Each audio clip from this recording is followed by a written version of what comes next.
Mike Berry. I'm the Director of Curriculum and Technology for the Montpelier Roxbury Public Schools and the principal of our virtual academy. 2 updates for today.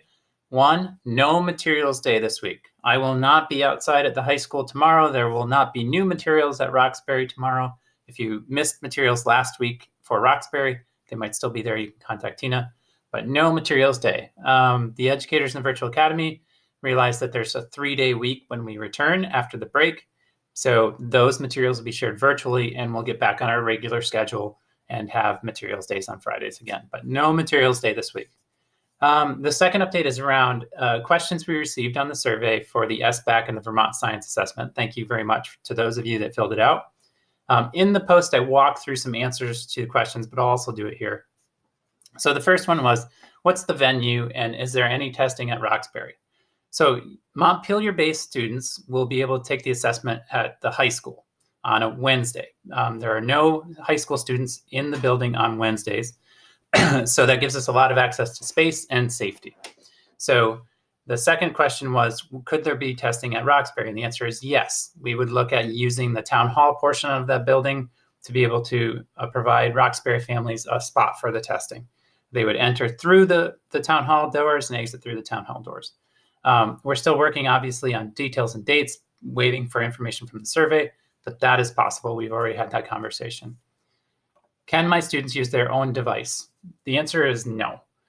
There's a secure browser that we need to install, and it's best for us to install it to our own devices.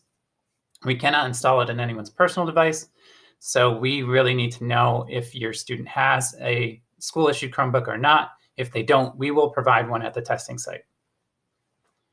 Why Wednesdays? I already talked about that a little bit. Not only are there not students at the high school on that day, but it's also a good kind of breather day for VTVLC students. It gives us a little bit easier scheduling situation for those students too. How long will the assessment take? Well, so the Vermont Science Assessment is designed to be administered in 2 one-hour sessions, but may also be administered in 4 30-minute sessions or 1 2-hour session, depending on students' needs and abilities. So for that, we've kind of planned for 1 2-hour session. There's no experiments or performance tasks associated with this assessment this year, so it's all online, and we think that that'll be appropriate for students. And then for the SBAC, we're planning for roughly 2 3-hour sessions. That's why we asked folks to choose 2 dates on the survey.